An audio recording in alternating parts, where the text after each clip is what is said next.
السلام علیکم ورحمۃ اللہ وبرکاتہ نحمدہ ونصلی علی رسولہ الکریم اما بعد۔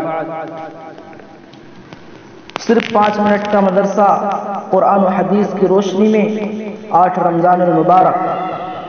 آئیے دیکھتے ہیں آج کا یہ درس جو 10 باتوں پر مشتمل ہے۔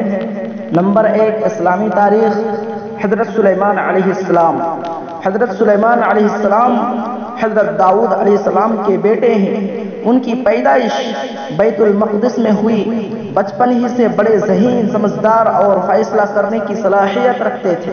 چنانچہ حضرت داؤد علیہ السلام اہم کاموں میں ان سے مشورہ کرتے تھے۔ جب حضرت سلیمان علیہ السلام جوان ہوئے تو حضرت داؤد علیہ السلام کا انتقال ہوا۔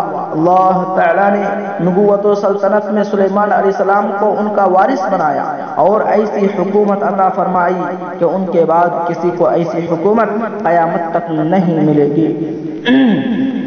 تمام جانوروں کی بولیاں ان کو سکھائی، جنات اور ہوا کو ان کے تابع کر دیا۔ آدھے دن میں 1 مہینے کا سفر پورا کر لیا کرتے تھے۔ جنات کے ذریعے مسجد اقصی کی تعمیر کرائی۔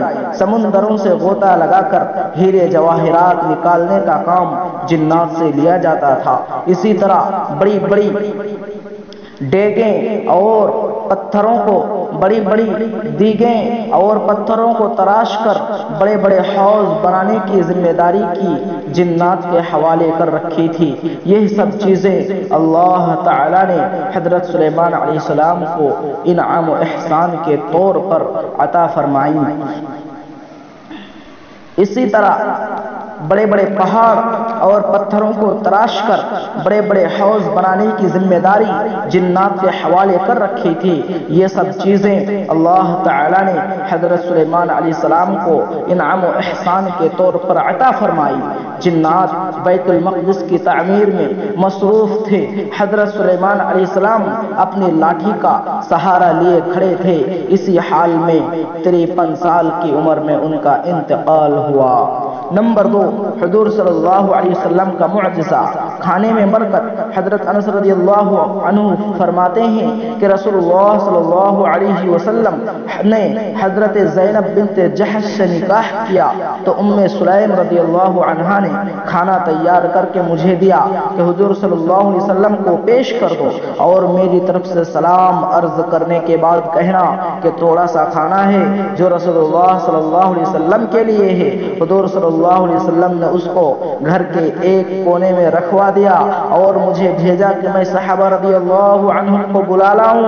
وہ غریبی کا زمانہ تھا، تقریباً 300 لوگ آ گئے۔ رسول اللہ صلی اللہ علیہ وسلم 10 افراد کو گھر میں بلاتے اور کھانا کھلاتے، یہاں تک کہ سب پیٹ بھر کر کھا چکے۔ جب میں نے اس کھانے کے برتن کو دیکھا تو میں یہ نہیں سمجھ سکا کہ جس وقت میں کھانے کا برتن لایا تھا اس وقت اس میں کھانا زیادہ تھا یا اب زیادہ ہے۔ مسلم شریف کی حدیث ہے۔ نمبر 3، ایک فرد کے بارے میں حلال پیشہ اختیار کرنا، یعنی حلال بزنس یا کام اختیار کرنا۔ رسول اللہ صلی اللہ علیہ وسلم نے ارشاد فرمایا، اللہ کے حقوق و فرائض ادا کرنے کے بعد حلال روزی حاصل کرنا بھی فرض ہے۔ نمبر 4، ایک سنت کے بارے میں زکوٰۃ ادا کرے تو یہ دعا پڑھے۔ رسول اللہ صلی اللہ علیہ وسلم نے فرمایا، جب تم زکوٰۃ ادا کرو تو اس کے ثواب کو نہ بھولو اور یہ کہو، اللہم اجعلها مغنما ولا تجعلها مغرما۔ ترجمہ، اے اللہ اس زکوٰۃ کو نفع کا ذریعہ بنا، اسے نقصان کا سبب نہ بنا۔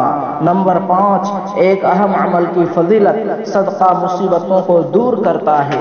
رسول اللہ صلی اللہ علیہ وسلم نے فرمایا، صدقہ مصیبت کے 70 دروازے بند کر دیتا ہے۔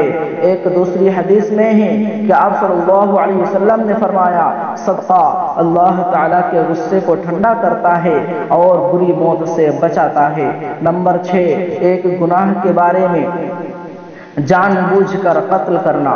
قرآن میں اللہ تعالیٰ فرماتا ہے، جو شخص کسی مسلمان کو جان بوجھ کر قتل کر دے تو اس کی سزا جہنم ہے، وہ اس میں ہمیشہ ہمیش رہے گا اور اللہ تعالیٰ کا غصہ اور اس کی لعنت اس پر ہوگی، اور اللہ تعالیٰ نے ایسے شخص کے لیے بڑا عذاب تیار کر رکھا ہے۔ سورہ نساء آیت نمبر 93۔ نمبر 7، دنیا کے بارے میں دنیاوی زندگی پر خوش نہ ہونا۔ قرآن میں اللہ تعالیٰ فرماتا ہے، اللہ تعالیٰ جس کو چاہتا ہے بے حساب رزق دیتا ہے اور جس کو چاہتا ہے تنگی کرتا ہے، اور یہ لوگ دنیا کی زندگی پر خوش ہوتے ہیں اور اس کے عیش و عشرت پر اتراتے ہیں، حالانکہ آخرت کے مقابلے میں دنیا کی زندگی ایک تھوڑا سا سامان ہے۔ سورہ رعد آیت نمبر 26۔ نمبر 8، آخرت کے بارے میں دوزخ کا درخت۔ رسول اللہ صلی اللہ علیہ وسلم نے فرمایا، اگر زقوم جو جہنم کا ایک درخت ہے، انتہائی کڑوا ہے، اس کا ایک قطرہ بھی دنیا میں ٹپکا دیا جائے تو اس کی کرواہٹ کی وجہ سے تمام دنیا والوں کا جینا مشکل ہو جائے، تو اب بتاؤ اس جہنمی کا کیا حال ہوگا جس کی خوراک ہی زقوم ہوگی۔ ترمذی شریف کی روایت ہے، حضرت ابن عباس رضی اللہ عنہ سے منقول ہے۔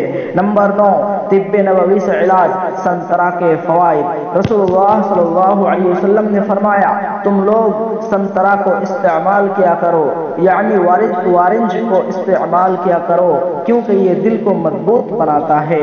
فائدہ، محدثین تحریر فرماتے ہیں کہ اس کا جوس پیٹ کی گندگی کو دور کرتا ہے، قے اور متلی کو ختم کرتا ہے اور بھوک بڑھاتا ہے۔ نمبر 10، نبی صلی اللہ علیہ وسلم کی نصیحت۔ رسول اللہ صلی اللہ علیہ وسلم نے فرمایا، اپنے مسلمان بھائی کی مدد کرو، خواہ وہ ظالم ہو یا مظلوم ہو۔ ایک صحابی نے کہا، یا رسول اللہ، مظلوم ہو تو اس کی مدد کروں، لیکن ظالم کی کس طرح مدد کروں؟ آپ صلی اللہ علیہ وسلم نے فرمایا، اس کو ظلم سے روکو اور منع کرو، یہ ظالم کے حق میں مدد ہوگی۔ بخاری شریف کی روایت ہے، حضرت انس بن مالک رضی اللہ تعالی عنہ سے مروی ہے۔ تو ناظرین و سامعین کرام، آج یہیں سے یہ درس نمبر 8 ختم ہوتا ہے۔ آخر میں اللہ رب العزت سے دعا ہے کہ الہ العالمین تو ہمیں کہی سنی باتوں پر عمل کرنے کی توفیق عطا فرما، آمین۔ وآخر دعوانا الحمدللہ رب العالمین۔ السلام علیکم ورحمۃ اللہ وبرکاتہ۔